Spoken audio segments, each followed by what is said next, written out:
Seorang pelajar Universiti Sultan Zainal Abidin UNIZA maut selepas kereta Pro 2 Viva yang dipandunya dirempuh.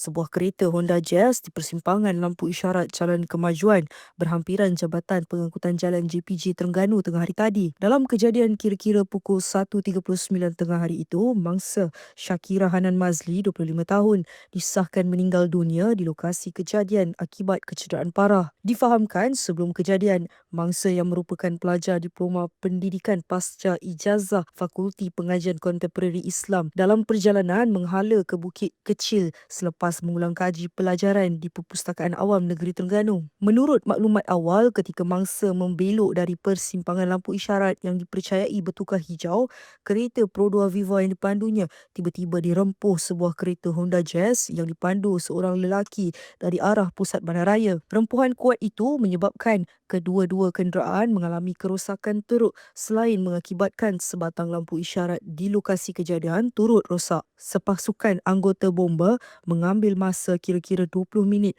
untuk mengeluarkan mayat mangsa yang tersepit di dalam kenderaan. Menurut beliau, pemandu lelaki Honda Jazz yang mengalami kecederaan turut dikejarkan ke unit kecemasan Hospital Sama untuk mendapatkan rawatan.